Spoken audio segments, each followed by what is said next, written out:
asalaamaaleykum mbokki internet yu 7actu te ñu ngi am mbégte ak contentement di leen dalal suñu émission bi di jeunesse et entrepreneuriat tey nag dañ ñëwoon Médina fii seet si fi ndaw mu xarañ loolu gëm boppam xam fi muy teg tànkam te ñu ñëwoon seet si ko fas yéene waxtaanam moom mu wax ñu lan la bëgg a doxal ci biir Médina ak fan la jëmee Médina ñu gën ko xam si turu Ahmadine Fall. Ahmadine ñu ngi lay nuyu. ñu ngi lay fay Doudou di leen dalal si bërëb bi et di xaar aussi ñu yaatal waxtaan bi incha allah. Ahmadine ñu bëggoon xam kan mooy Ahmadine Fall. bon Ahmadine mu ngi dëkk fii si rue 27 angle 6 di doomu Médina bu ñu nee Ahmadine nag nekk un jeune de la société civile d'abord mais il a eu à faire une formation en informatique de gestion ba ma si jugee tamit j'ai eu à faire aussi des formations en technique maintenance en gestion aussi de projet yàlla dogal tamit j'ai eu mon diplôme en DALF C2 c'est-à-dire premier degré de langue française parlée dans le monde délivré par le gouvernement de la France kooku mooy Ahmadine. jeunesse entrepreneuriat bàyyul dara tey nag ñu ñëw fii pour waxtaan ak yow ci wàllu Médina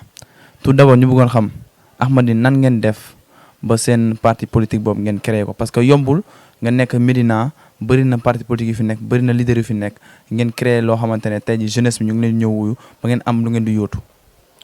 waaw mouvement boobu ñu taxawal mu ngi tudd Avenir Médina et quand on parle d'avenir dañ siy dégg ñaari concept mooy avenir mooy li nga xamante ne dañ koy yóotu mu war a ñëw te yegg seegul ak avenir mooy deuxième concept bi moom dañ koy xaar te ñu ko taxawal di ay ndawu gox bi di ay doomu Médina te lu ko indi yëpp mooy dañu xool que ne gox bu ñu dëkk muy Médina dafa am possibilité yëpp am opportunité yëpp pour bokk ci gox yu gën a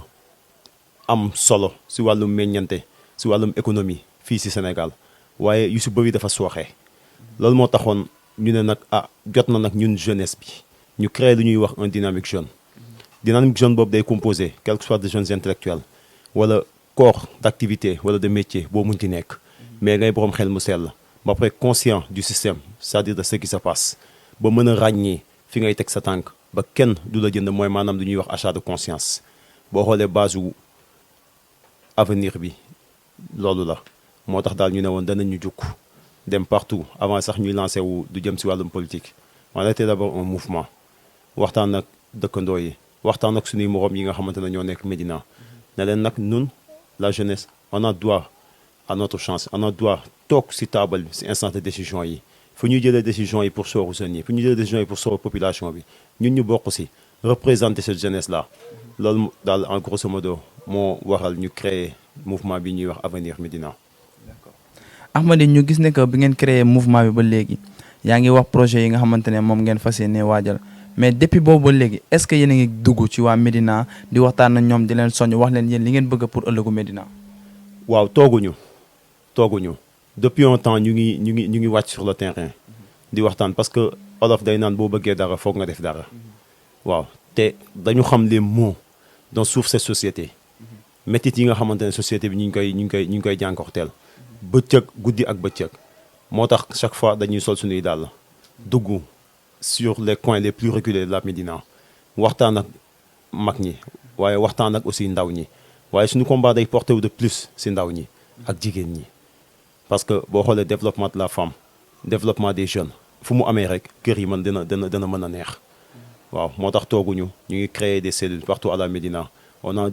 différents responsables yoo xamante ne gox bu ci nekk boo jël ci Médina am nañ ko parce que on a divisé la Médina en 12 parties bañ defee répartition boobu noonu divisé ko gox bu ci nekk ñu am fa ay représentants gox bu ci nekk ñu jéem fa taxawal un bureau koo xamante ne ñoo xamante ne ñoo ñu fay nekkal ci préoccupation ña nga xamante ne ñoo nekk ci gox bi donte nag liggéey bi des na waaw des na lu bëree bëri pour ña nga xamante ne wax nañ ci jot ñu jot ci waaw ñu xam dëgg-dëgg lan mooy concept avenir bi lan moo leen tax a jug ak avenir fan la bëgg a jëm incha allah. kon xam avenir Médina fan la base bi nekk benn deuxièmement maa ngi lay dégg nga ne am ngeen ay points yu bëri yoo xam ne ñu ngi foofu noonu ak yan points fan ngeen nekkagum pour l'instant. waaw avenir bi siège social bi mu ngi nekk fii rue 27 angle 6. fii la lépp déparé parce que on avait démarré si benn conférence de presse bi ñu defoon il y a 2 ans. waxtaan si lu bëri bëri si conférence de presse bi loo xamante ne lépp du au sens critique mais pour luy yëbanal ak luy defar suñu gox si tànk yooyu lañ nekkoon lañ la nag à chaque fois danañu fexe dajale toog waxtaan xool yan projet de développement la ñuy teg pour suñu gox te bu ñu nee 12 parties yooyu noonu tey Médina boo jëlee penc yi bëri nañ Médina mais bañ koy diviser jël ñu ko en considération par rapport ak penc yi mais dañu xool comme Médina dafa xaw a yaatu tuuti ñu ne léegi dinañ créer 12 parties la Médina tracé ko selon les rues bu ñu nee comme par exemple nga jël de rue 33 wala boulevard Gueule Tapée bi ba rue 11 angle 6 angle 8 mu nekk benn secteur noonu lañ ko diviser en 12 parties ba partie bu si nekk ñu am fa un responsable boo xamante ne moo ñu fa nekkal ñuy former aussi jeunes yi si conscientisation c'est-à-dire l'aspect nga xam carrément sa bët bi si li muy tegu nag lu jaar yoon la wala lu jaar loon la sur la quel que soit sur la gestion municipale wala sur la gestion étatique. Ahmadine lan ban taxawaay la bëgg am ci biir Médina ak ban vision nga am pour Médina. waaw ba ñu doxalee tuuti ñëpp xam nañ ne janvier 2023 dañu jëm si élection municipale yi mooy dem xëccante lu poste ba la ñuy wax poste de maire yi dëgg la Médina jusque là on a eu 4 maires lu depuis si 1996 ba tey on a eu 4 maires pour juste éviter avec tudd tur yi depuis boobu ba tey on a constaté que ne Médina dafa bëri ay possibilités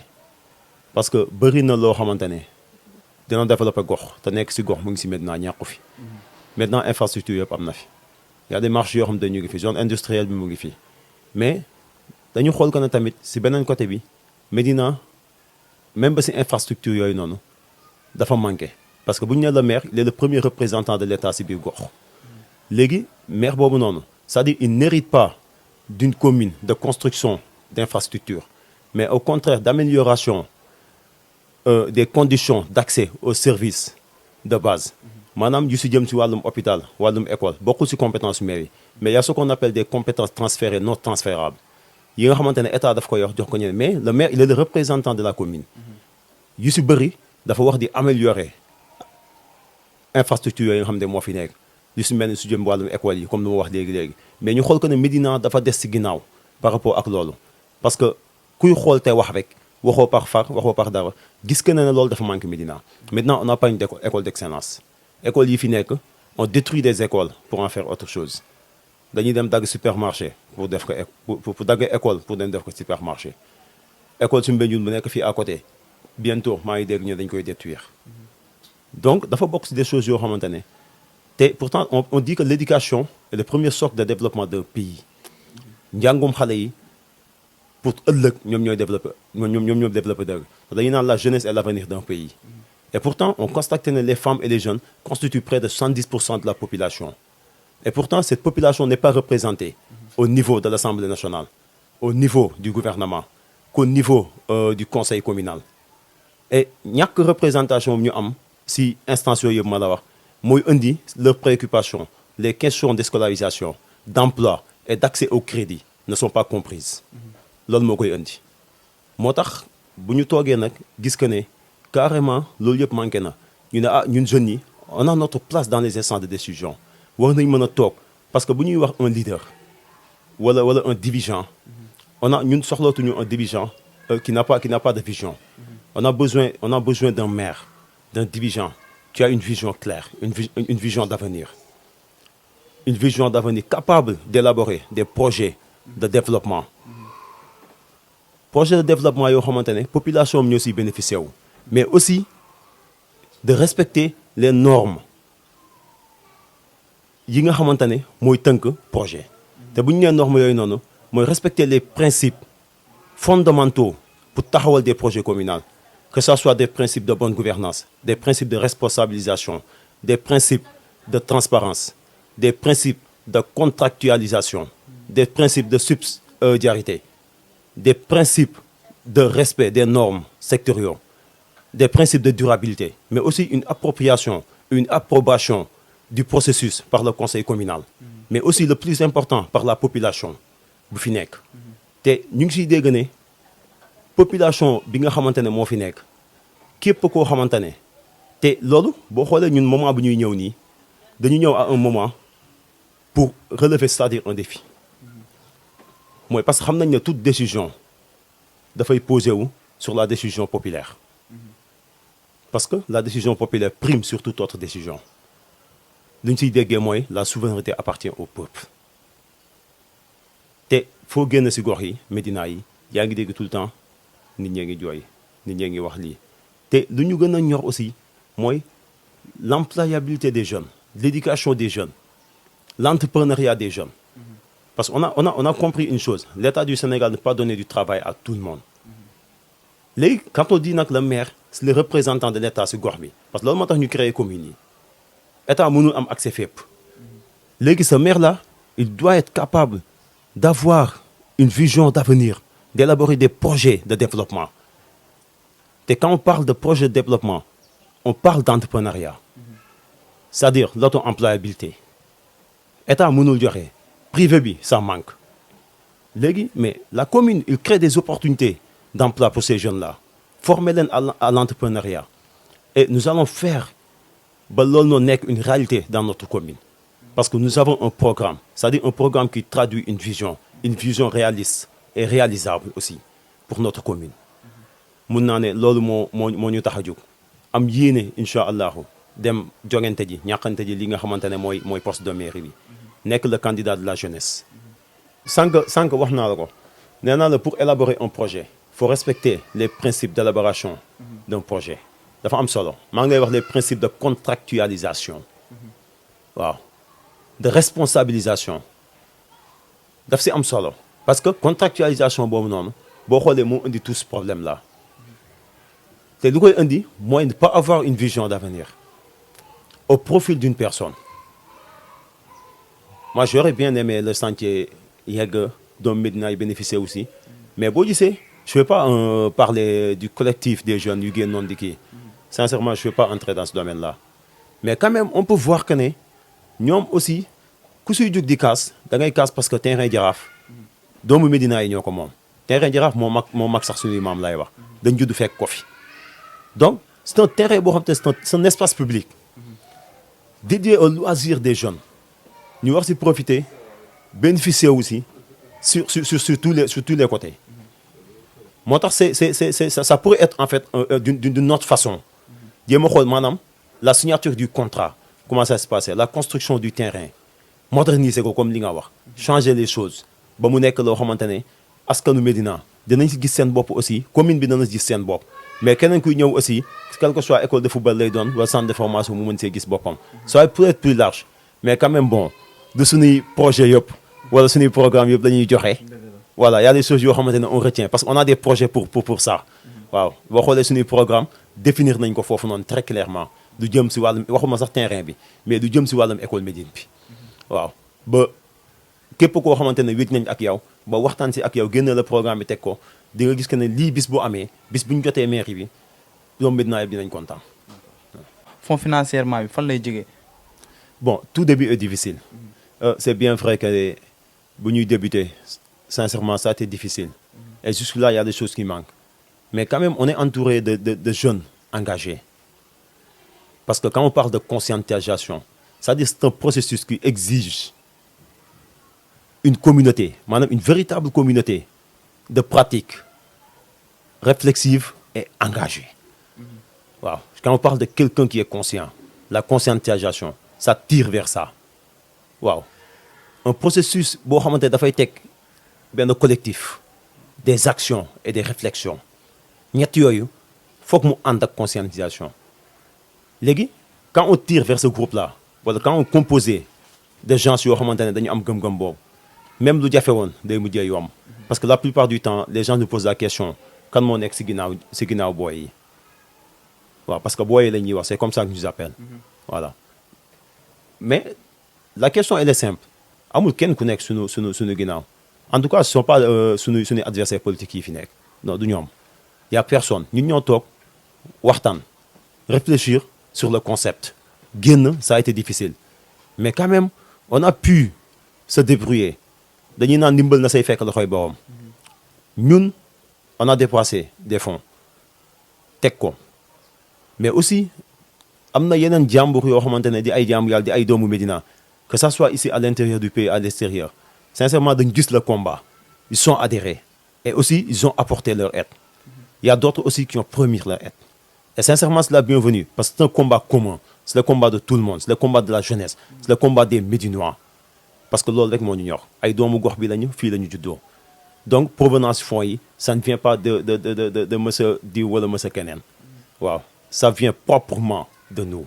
Et de si yeneen doomu Médina yoo xamante ne ñu ngi fi. am na leader yu bëri yu nekk biir Médina ku ci mel ni monsieur le maire Bamba Fall am nañu ministre Seydou Gueye am nañu Cheikh Ahmed Tidiane Ba ak ñeneen ak ñeneen tey jii nga nekk ndaw nekk jeune bu nga xamante ne na nga fas yéene jàmmaarloo ak ñooñu du doon lu yomb mais nan ngeen di dundee loolu waa avenir. waaw ba ñuy wàcc ci terrain politique bi parce que le plus difficile mooy nga fekk fi koo xamante ne il est installé là depuis des années ñoom ñu ngi fi mais quand même faut se poser la question ana yooyu ñu fi nekk yëpp qu'est-ce qu'ils ont fait de concret si on pose la question qu'est-ce qu'ils ont fait de concret c'est pas yëkkati benn 5000 francs fekk benn boy bu toog fa nga ne ko non ay solal ma t-shirt kaay wàccal ma sur le terrain boo paree ma jox la 5000 francs wala 10 000 francs c'est pas ça qu'on appelle une action concrète une action de développement booy dimbalee benn jeune wala benn femme wala quelque chose benn habitant de la Médina waaye une action concrète mooy de poser des jalons sur des projets efficaces des projets de développement qui tirent vers l'avenir des projets yoo xam te mën na regrouper pas mal de jeunes ñu yegg si parce que ñoom sax wax naa la ko sànq bu ñu amee dara ñoom jeunesse bi am si lu ñu jàpp ba kër yi danañu noppale ko waajur yi seen xel dana gën a dal même sécurité manque de sécurité bi ñuy jooy chaque fois Médina dana gën a wàññeeku waaw donc tiituñu si côté boobu parce que ku si nekk révisé nañu say activités dernièrement année yu passé yëpp y a des activités à saluer sincèrement parler waaw mais dafa des lu bëree bëri dafa des parce que ku si nekk yaa ngi si position wu mën a dimbali des centaines de jeunes médinois toog nañu si position boobu ñoom boo xoolee à la Médina échéance wu présidentielle yi on avait combien de ministres à la Médina defal une évaluation ministre bu si nekk bu jëloon engagement wu ne dinaa dimbali 200 jeunes par année soit si volet entrepreneuriat bi la wala soit si dugal ko si benn entreprise quel que soit privé wala fonction publique mu liggéey mais il pouvait très bien le faire parce que seen poste ñuy toogoon position bu ñu nekk permettre na leen ko mën nañ ko 5 mandats yu Macky Sall le président Macky Sall yu mu fi toog chaque leader ne dinaa dugal chaque année 200 jeunes léegi multiplier ko par 5 durant ces 5 années ak leader yëpp ku si nekk li ngay dugal. mais quand même jàppale nañ yenn jeunesse Médina yu bëri jàppale nañ leen ba am nañ liggéey am ñoo xam ne fu yóbbu nañ ay postes yu bëri ñu liggéey mais tamit geste bu rafet la quoi geste bu ñu war a saluer la au moins. wax naa la ko léegi nee naa la sincèrement seen intégrité ak seen yenn yooyu ñuy def dañ koy saluer mais ça reste parce que y a une stigmatisation boobu da nga koy gis fépp tu n'es pas avec le maire tu as tes compétences non tu ne travailles pas à la mairie c'est impossible boo fa bëggee dara tu as un projet tu vas le voir non t'es pas lui avec lui doo fa dem dara te alors que y a un moment politique y a un moment de travail bu ñu nekkee processus électoral nekk ci campagne moment boobu noonu ok tu peux promouvoir tes jeunes yi nga xamante ne ñoom ñoo ànd ak yow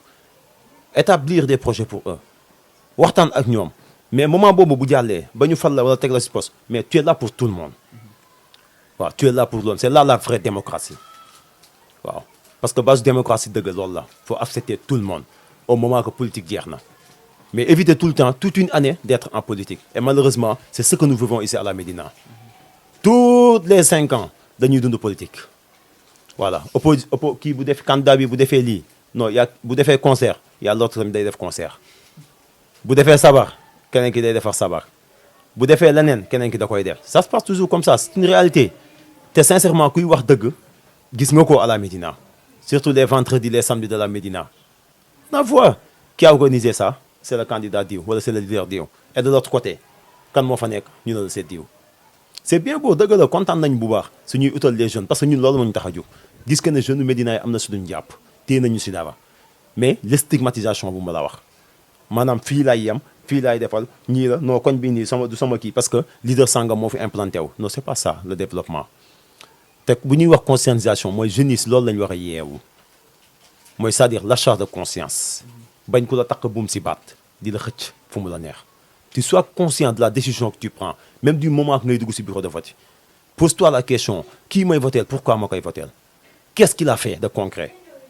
parce que kuy demander muy man wala beneen candidat képp kuy demander poste muy président Macky Sall wala yeneen candidat yu présidentiel département ba si commune bi amul kenn koo xam te dañ la sexal tàngal fekk la ba sa biir kër ne la kaay nekk président wala kaay nekk maire amul yow yaa wàcc sur yaa si askan bi tu as pris ta propre décision waxtaan ak sa mbooloo ne leen dama bëgg a présenter wu comme candidat donc yow yaa ñëw ak sa initiative bopp yaa ñëw sa propre gré donc boo ñëwee sa propre gré tu dois prendre en compte les considérations de cette population si lépp loo xamante ne lañ metti wala taxaw si lépp loo xamante ne dafay yombalal seen dund mooy cadre de vie bi ñu doon wax sànq moo tax am na ñu ngi def mais dafa des du bëri bëri te tout le monde peut voir ça waaw town bi la majorité de la population jeunesse wala des femmes liggéeyuñu amu nekk formation bu baax amuñu ko parce que toutes les décisions sont politiques il y a aucune décision de développement bu ñu demee ba jukk rek mooy moment politique dafa taxaw les réunions commencé tegloo les activités commencé tegloo xëcc ay booy dugal leen fenn te sur maintenant il y a combien de jeunes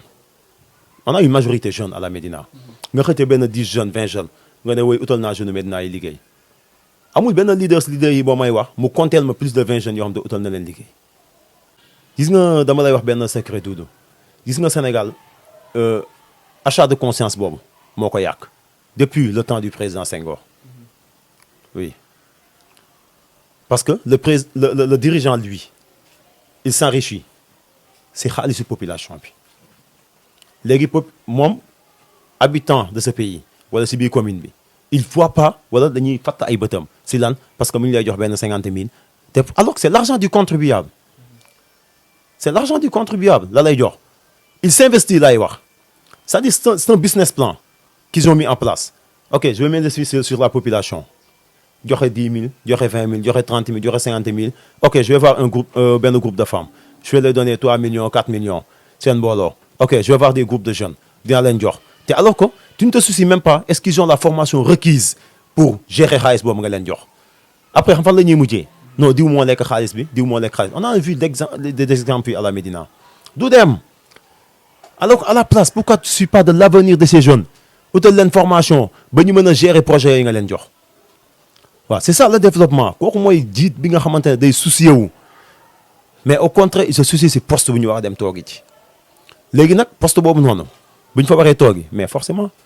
dañuy dem investir si population bi investissement yi mooy lan jël l'argent du contribuable tas ko si population bi parce que xam nañ ne bu ñu naxee population bi si xaalis boobu noonu bu ñu demaatee toogaat foofu dinañ ko récupérer waat. tey bu yàlla defee ba ngeen dem ba jël mairie Médina incha allahu rabbi yan projet ngeen am pour waa Médina. waaw projet yu ñu am si Médina bëri na boo xoolee secteur d'activité yëpp bu si nekk élaboré nañu ay plan de développement yu ñu teg sunu programme defar nañ ko bu yàgg parce que programme bi sax lu si bëri lu tax duñu bëgg wax programme parce que on a une vision waaw une vision réaliste et réalisable pour l'avenir réaliste et réalisable ay projets yoo xam ne mën na nekk lu jëm si domaine éducation on a des projets par rapport à ça ba si amélioration infrastructure yi ba si service yi nga xamante ne état daf ko transféré ñu nekk fi wax a liggéey ak municipalité bi dañuy am responsabilité pour liggéey ak ñoom oui c'est forcé ñu def ko lu jëm si domaine assainissement lu jëm si domaine éducatif domaine culturel domaine art lu jëm si commerce su Médina lu jëm si domaine artisanal lu jëm si pêche bi yooyu yëpp teg nañu des projets yoo xamante ne de développement pour développer secteur bu si nekk lu si nekk saytu nañ ko toog nañoo ak ay boroomi xam-xam ñoo xamante ne bien sûr ay doomu Médina lañu ay jeunes lañu ñu xalaat teg ko si ko bind ko toog denc parce que le moment venu dinañ ko génnee mais comme les murs ont des oreilles waaw dañuy téeyu lépp ba moment ba mu jot ñëpp danañu xam suñuy programme mais yu si bëri danañ ko junj waaw danañ ko junj. waaw Ahmadine lan ngay tàggatoo ak Médina. waaw sama tàggatoo mooy juste di wax doomu Médina yi surtout les jeunes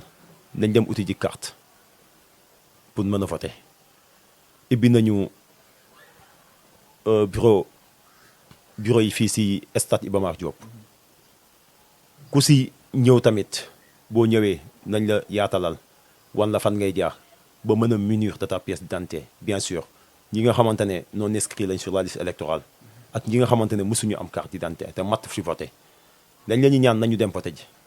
parce que avant ngay revendiquer say droit foog nga xam say devoir ba pare waaw un vrai citoyen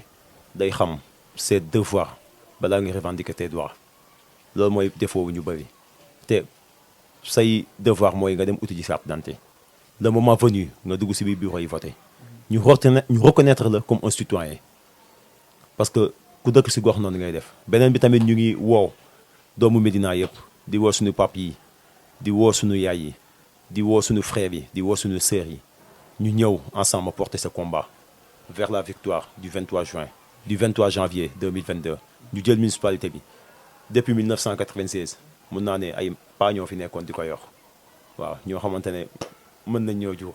léegi nag c'est le temps ñu jox jeunesse bi ñoom it ñu doxal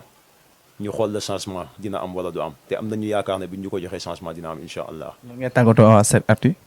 waaw damay remercier waa 7actu si ñëw bi ñu fi ñëw di leen ñaanal aussi yal nañu dem ba dégg leen partout au Sénégal ba ñu nekk télé bu gën a mag si dëkk bi parce que nii la l'entrepreneuriat des jeunes 7actu c'est l'entrepreneuriat des jeunes et ça dit tout sincèrement ñu ngi remercier bu baax a baax di rafetlu reportage bi di leen jox tamit rendez-vous la prochaine dans nos prochaines activités incha allah merci beaucoup.